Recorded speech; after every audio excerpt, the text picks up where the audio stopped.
नमस्कार, मी सुनंदास रेसिपी मराठीमध्ये तुमचं मनपूर्वक स्वागत करते। तर आज आपण जसा बेकरीमध्ये केक मिळतो तसाच केक अगदी स्पॉन्जी, जाळीदार आणि मऊसूत घरच्या घरी बनवणार आहोत। तुम्हाला विश्वासही बसणार नाही की हा केक तुम्ही घरी बनवला आहे। एवढा स्पॉन्जी आणि मऊसूत होतो। जर तुम्ही हा केक चहा सोबत खाल्ला तर इतका मस्त लागतो।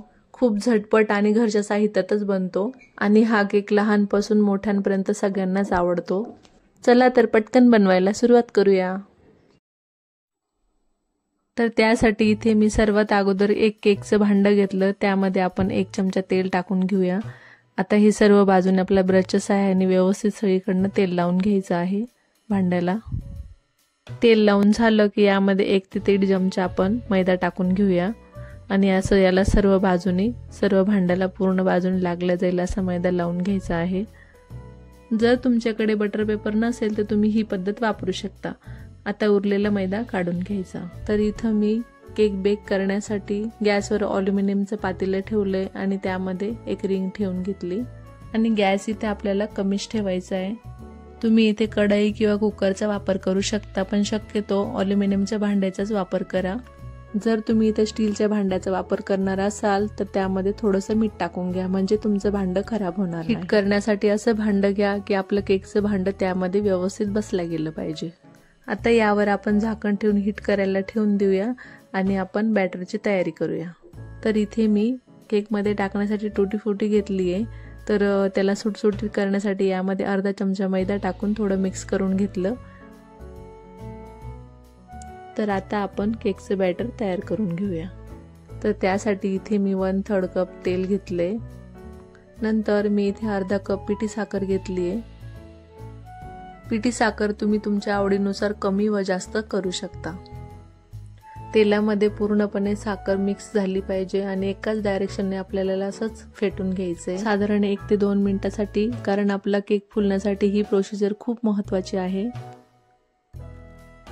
1 ते 2 मिनिटं फेटून झाल्यानंतर यामध्ये आपण अर्धा कप दूध टाकून घ्यायचं। आता याला 1 मिनिटभरासाठी चांगलं फेटून घ्यायचं, म्हणजे दूध, तेल आणि साखर व्यवस्थित मिक्स होईल, म्हणजेच एकजीव होईल। एकजीव झाल्यानंतर यावर एक चाळणी ठेवायची आणि 1.5 कप मैदा यामध्ये टाकून घ्यायचा। नंतर यामध्ये 1.5 टीस्पून बेकिंग पावडर टाकून घ्यायची आणि अर्धा टीस्पून बेकिंग सोडा। आता आपल्याला याला चाळून घ्यायचंय।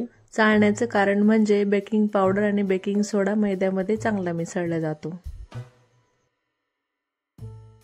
चाळून झाल्यानंतर याला अशा हलक्या हाताने आपल्याला गोल गोल फिरवत चांगलं फेटून घ्यायचंय, पण याला एकाच डायरेक्शनने फिरवायचं बरं का। याने काय होतं, आपल्या बॅटरला चांगलं टेक्स्चर येतं।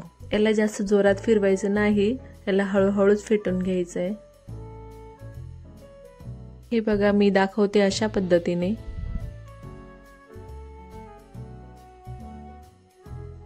मिक्स करून झाल्यानंतर इथे मी अर्धा कप दूध घेतलंय।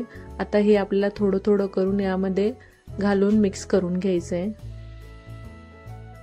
इथे मी दूध रूम टेम्परेचर वरच घेतलेलं आहे। इथं कच्च्या दुधाचा किंवा फ्रीजच्या दुधाचा वापर करायचा नाही। थोडं घट्ट वाटतंय बॅटर, त्यामध्ये अजून थोडंसं दूध ऍड करूया।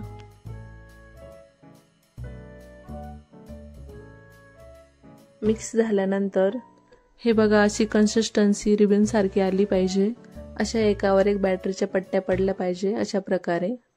असंच बॅटर आपल्याला केकसाठी हवंय। अजून दूध टाकण्याची गरज नाही, मी इथे अर्धा कप दूध घेतलं होतं, तेवढंच दूध मला लागलेलं आहे। आता लगेच आपण यामध्ये जी टुटी फ्रुटी आपण तयार केली होती ती यामध्ये टाकून देऊया। तर यामधले आपल्याला अर्धीच टुटी फ्रुटी टाकायची आहे, बाकीचे आपण वरतून टाकणार आहोत। थोडंसं मिक्स झाल्यानंतर यामध्ये 4 ते 5 थेंब आपण व्हॅनिला एसेन्स मिक्स करून घेऊया। व्हॅनिला एसेन्स टाकल्यामुळे बाजारात जसा मिळतो ना तशा केकचा स्वाद येतो। आता इथे आपलं केकचं बॅटर रेडी झालं। आता लगेच हे बॅटर आपण तयार केलेल्या केकच्या भांड्यामध्ये टाकून देऊया आणि यावर उरलेली टुटी फ्रुटी टाकून देऊ। आता केकच्या भांड्याला असं 2 ते 3 वेळा आपल्याला असं टॅप करून घ्यायचं, म्हणजे मग डब्यामध्ये बॅटर छान सेट होतं। आता हे पातेलं आपलं चांगलं हीट झालेलं आहे। आता यामध्ये आपण केकचं भांडं ठेवून वरतून झाकण ठेवून देऊया। आता हा केक आपल्याला 40 ते 45 मिनिटं चांगला बेक करून घ्यायचा आहे आणि गॅस इथं आपल्याला मध्यमपेक्षा थोडासा कमी ठेवायचा आहे। मी दाखवते अशा प्रकारे। इथे आपले ॲक्युरेट 40 मिनिटं झालेले आहे। आता आपण केक बेक झाला की नाही ते आपण चेक करून बघूया।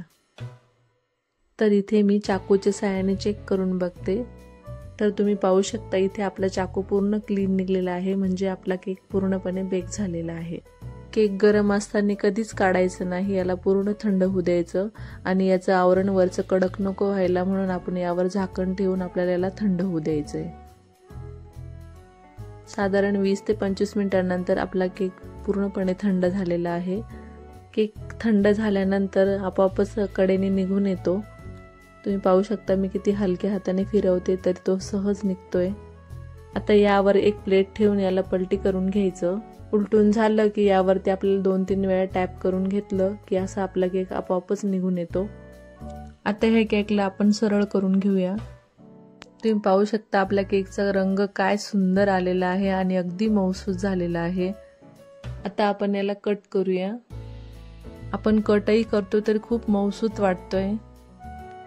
तर एक पीस मी इथे तुम्हाला काढून दाखवते।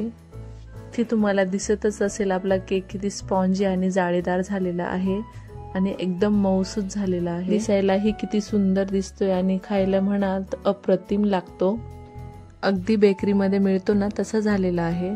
खाल्ल्यानंतर तुम्हाला विश्वास सुद्धा बसणार नाही की हा केक तुम्ही घरी बनवलाय, इतका स्पॉन्जी आणि जाळीदार झालेला आहे। हा केक चहा सोबत खाण्यासाठी म्हणाल तर अप्रतिम लागतो। तर अशा पद्धतीने आज आपण घरच्या घरी अगदी स्पॉन्जी केक बनवला। तर तुम्हाला माझी आजची केकची रेसिपी कशी वाटली ती मला कमेंटमध्ये नक्की कळवा। व्हिडिओ आवडला असेल तर लाईक आणि सबस्क्राईब करायला विसरू नका। चला तर भेटूया अशा छानशा पुढच्या रेसिपीमध्ये।